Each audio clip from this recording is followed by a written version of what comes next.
Hello दोस्तों, welcome to road to IIT. और आज हम लोग हमारा स्ट्रेट लाइंस का चैप्टर आगे बढ़ाने वाले हैं। हम लोग ने थोड़े बेसिक फार्मूला देखे थे प्रीवियस लेक्चर में। आज हम लोग थोड़ी बात करेंगे स्लोप की। स्लोप का इंपॉर्टेंस क्या है, स्लोप का मतलब क्या है और कैसे स्लोप हम फाइंड करते हैं। ठीक है, स्लोप का बेसिक आइडिया हमने डिफरेंशिएशन के चैप्टर में देखा था, क्योंकि डिफरेंशिएशन में ये थोड़ा यूजफुल था, तो हमने इसका बेसिक देखा हुआ है। लेकिन आज हम पूरे अच्छे से समझेंगे। ठीक है, स्लोप ऑफ द लाइन दो तीन फॉर्मूला से पूरे अच्छे से डिटेल में समझेंगे। देखिए, if theta is the inclination of a line L, ये लाइन एल है, आपको ब्लू कलर से जो दिख रही है लाइन एल, उसका इंक्लिनेशन है theta with respect to positive X axis. ये हमेशा याद रखना है। ठीक है, ये होना चाहिए with respect to positive X axis, हमेशा याद रखना। स्लोप ऑफ द लाइन का मतलब ही है कि inclination inclination of a line with respect to positive X axis, then tan theta is called the slope और ग्रेडियंट। स्लोप को कभी कभी ग्रेडियंट भी बोलते हैं। Slope of the grade line L, ठीक है, उसे स्लोप भी कहते हैं। तो अगर आपको पता चल जाए कि ये एल जो थीटा है, सपोज के थीटा है यहाँ पे 30 डिग्री, तो टेन 30 दैट इज 1/√3 हो जाएगा इसका स्लोप, सिंपल एज दैट। और अगर मैं सोचूं टेन थीटा की बात हो रही है, ठीक है, यहाँ पे टेन थीटा की बात हो रही है, इस स्लोप को मैं अगर एम बोल रहा हूँ तो M is equal to tan theta है। और टेन थीटा सबके लिए मतलब कि फाइंड कर सकते हैं अदर देन 90। तो slope of the line whose inclination is 90 is not defined, क्योंकि 10 90 डिफाइन नहीं है। दैट मीन्स अगर जो स्लोप 90 डिग्री वाली है, जो लाइन 90 डिग्री वाली है, उसका स्लोप क्या हो जाएगा, अनडिफाइंड, नॉट डिफाइंड। ठीक है, ओके। तो the slope of the line denoted by M, M से डिनोट कर रहे हैं हम लोग, M is equal to tan theta, theta not equal to 90 degree, simple as that. ठीक है, ये सबसे पहला तरीका होगा। This is the first case कि अगर आपको एक लाइन दी है, उसका पॉजिटिव एक्स एक्सिस के साथ आपको एक इंक्लिनेशन दिया है थीटा, तब आप फाइंड कर सकते हो उसका slope M is equal to tan theta. This is the first case. Second case की बात करते हैं। ठीक है, सेकंड केस है slope of the line when coordinates of the any two points are given on the line। ठीक है, मतलब कि क्या क्या कहना क्या चाह रहे हैं ये लोग, कि हमारे पास एक लाइन है, देखो यहाँ पे तो ड्रॉ की है, मैं आपके हिसाब से अपनी एक और लाइन ड्रॉ करके दिखाता हूँ। ठीक है, लेट्स अज्यूम कि हमारे पास ये एक लाइन मैंने ड्रॉ की है। अब यहाँ पे किन्हीं दो पॉइंट, कहीं पे भी दो पॉइंट हो सकते हैं, ये वाला समझ लो और एक ये वाला समझ लो। इसको मैं बोल रहा हूँ P, इसको बोल रहा हूँ मैं Q। इसका कोऑर्डिनेट्स हैं x1 y1 और इसके कोऑर्डिनेट्स हैं x2 एंड y2। ठीक है, तो जब हमें ये दो कोऑर्डिनेट्स पता हो लाइन का, किन्हीं लाइन के किन्हीं दो कोऑर्डिनेट्स पता हो, ऐसा जरूरी नहीं है कि ये दोनों ही, यहाँ अगर पास में भी एक कोऑर्डिनेट है तो भी चल जाएगा, कोई दिक्कत नहीं है। किन्हीं दो कोऑर्डिनेट्स आपको पता हो, तब आप फाइंड कर सकते हो। किस तरह से, कि अगर हमें देखो सेम चीज यहाँ पे दिखाई है, तब फॉर्मूला क्या होगा, एक चीज मैं आपको समझाता हूँ। हमने अभी भी देखा कि ये लाइन है, ये इंक्लिनेशन है थीटा यहाँ पे, तो स्लोप क्या होता है, एम इज इक्वल टू क्या होता है, एम इज इक्वल टू होता है टेन थीटा। ये सबको पता है। ठीक है, इसी लाइन की बात कर रहा हूँ अभी, हमें जो आगे पढ़ा है उसकी बात है कि M is equal to tan theta, ये सबको पता है। Okay, no problem, no issue in that. अब देखो, मुझे यहाँ पे पॉइंट्स दिए हैं, यहाँ पे ये वाला एक पॉइंट है P और यहाँ पे एक पॉइंट है Q, ये हमें दिया है। ठीक है, नो प्रॉब्लम, चलो कोई दिक्कत नहीं है। इसको x1 y1, इसको x2 y2 बोल देते हैं, अगेन कोई दिक्कत नहीं है। और मैंने क्या किया, इस लाइन को सेम जो हमारा एक्स एक्सिस है उसके पैरेलल मैंने एक लाइन ड्रॉ कर दी, ये वाली, ये जो आपको पीएम दिख रही है वो एक्स एक्सिस के पैरेलल है। तो आप एक चीज सोचो, ये लाइन और ये लाइन, अब यहाँ से ये लाइन पास हो रही है हमारी ब्लू कलर की, तो ये जो थीटा है और ये दोनों सेम ही होंगे, बट अब ऐसी चीज है। ठीक है, यहाँ पे ये थीटा है तो ये भी थीटा होगा, क्योंकि आप सोचो ये भी एक्स एक्सिस है, ये उसके पैरेलल है। ठीक है, और ये लाइन तो सेम ही है, तो थीटा यहाँ पे सेम हो जाएगा।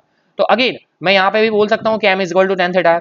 अब यहाँ पे आप मुझे बताओ टेन थीटा अगर ट्रिग्नोमेट्री पे जाए तो टेन थीटा किसको बोलता है, ten theta is nothing but, यहाँ पे क्या होगा, एम क्यू डिवाइडेड बाय क्या हो जाएगा, M P, M Q divided by M P, tan theta हो जाएगा। ठीक है, M Q divided by M P बच्चे बच्चे को पता है। तो एम क्यू क्या है, एम क्यू मतलब ये लेंथ, ये लेंथ मतलब क्या है, ये लेंथ है y2 minus y1, simple as that. और एम पी क्या है, एम पी है x2 माइनस x1। ठीक है, बट अब ऐसी चीज है ना, आप देखो ये जो है यहाँ पे ये x कोऑर्डिनेट है, ये y कोऑर्डिनेट है। तो यहाँ पे ये लाइन अगर मैं इस तरह से सोचूं, ये लाइन इस तरह से मैं सोचूं, यहाँ पे देखो, तो ये y कोऑर्डिनेट जो है इसका सेम रहेगा, यहाँ पे ये y1 आएगा। ठीक है, यहाँ पे ये y1 आएगा, m का कोऑर्डिनेट लिख रहा हूँ मैं। ठीक है, y1 यहाँ पे आएगा, और इसका x कोऑर्डिनेट क्या आएगा, q वाला, मतलब कि x2 आएगा। तो एक्चुअली में इसका m का कोऑर्डिनेट क्या हो जाएगा, x2 y1। ये यहाँ पे लिखा नहीं था, मैंने आपको समझाने के लिए अभी लिखा, समझ में आ गया। यहाँ पे ये देखो, अगर मैं यहाँ पे खींचता हूँ तो ये पूरी लाइन पे जितने भी कोऑर्डिनेट्स आएंगे उनका सबका y कोऑर्डिनेट सेम रहने वाला है, ठीक है।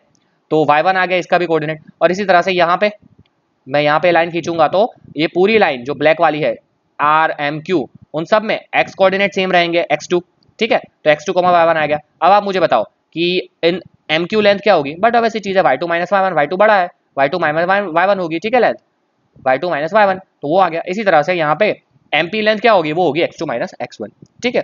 तो जब आपको कोऑर्डिनेट्स दिए होंगे, ठीक है, तब आप ये फॉर्मूला इस्तेमाल कर सकते हो। कौन सा फॉर्मूला हो गया, यहाँ पे मैंने आपको बताया कि y2 minus y1 divided by x2 minus x1, और ये मुझे दे देता है स्लोप m, ठीक है। और this is also equal to tan theta.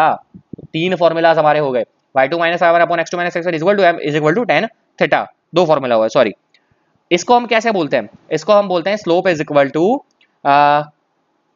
Difference of y coordinates divided by difference of x coordinate in the same order. क्या बोलते हैं हम इसे बोलते हैं slope of line, slope of the line L is ratio of difference of y coordinate to x coordinates in the same order। Same order का मतलब क्या है, सेम ऑर्डर का मतलब ये है कि अगर मैं यहाँ पे y2 माइनस y1 लिख रहा हूँ तो मुझे नीचे x2 माइनस x1 लिखना पड़ेगा, और अगर मैं यहाँ पे y1 माइनस y2 लिख रहा हूँ तो भी कोई दिक्कत नहीं है, तो मुझे क्या लिखना पड़ेगा, x1 माइनस x2। तो मतलब जो ऑर्डर में यहाँ ऊपर है वही ऑर्डर में नीचे लिखना पड़ेगा। बट अब ऐसी चीज़ है, यहाँ पे माइनस कॉमन आ जाएगा, यहाँ पे माइनस कॉमन आ जाएगा, माइनस माइनस कैंसिल हो जाएगा, ठीक है। इसीलिए हम यहाँ पे सेम ऑर्डर लिखते हैं। क्या लिखते हैं हम, सेम ऑर्डर। अगर मैं ऊपर y2 माइनस y1 लूँ और नीचे x1 माइनस x2 लूँ तो वो नहीं चलेगा। ऑर्डर क्या होना चाहिए, सेम। तो difference between y coordinate divided by difference of x coordinate in the same order, ये हमें क्या दे देगा, स्लोप, ठीक है। आई होप सबको ये चीज भी क्लियर हो चुकी होगी। ओके, बहुत ही इंपॉर्टेंट चीजें हमने यहाँ पे देखी है। इसके ऊपर हमारे पास एक छोटे से एक दो क्वेश्चंस है जो मैं आपके सामने दिखाना चाहता हूँ आगे बढ़ने से पहले। हाँ, ये रहे कि अगर हमें इस तरह से दिए हो कि पासिंग थ्रू पॉइंट्स ये दिया है और ये दिया है, ठीक है, दो पॉइंट्स दिए हैं और हमें क्या बोला है कि भैया आप मुझे स्लोप फाइंड करके दिखा दो। तब मैंने आपको बताया था कि स्लोप क्या लिख सकते हैं हम, स्लोप लिख सकते हैं y2 minus y1 divided by x2 minus x1, ठीक है। उसी ऑर्डर में हो गया।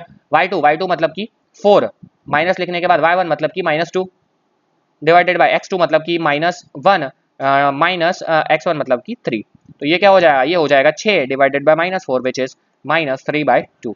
और इसी तरह से आप सेकंड वाला भी कर सकते हो। इसको कोई ऐसे क्वेश्चन एग्जाम में आने नहीं है, लेकिन ये क्वेश्चन हर बार आएगा आपका अगर आप कोई बड़ा क्वेश्चन सॉल्व कर रहे हो, ठीक है। ये क्वेश्चन ऐसे क्वेश्चन नहीं आएंगे डायरेक्टली, लेकिन अगर आप इसके अलावा लाइंस के जो अच्छे क्वेश्चन आते हैं, स्ट्रेट लाइंस के, पैर ऑफ स्ट्रेट लाइंस के क्वेश्चन आते हैं, या फिर क्या बोलते हैं कि plane, then circle, hyperbola, ellipse, parabola, कोई भी जगह पे ये इक्वेशन तो हर जगह यूज होनी है, ठीक है। लेकिन हाँ, ऐसा डायरेक्ट क्वेश्चन नहीं आएगा। I hope you got my point.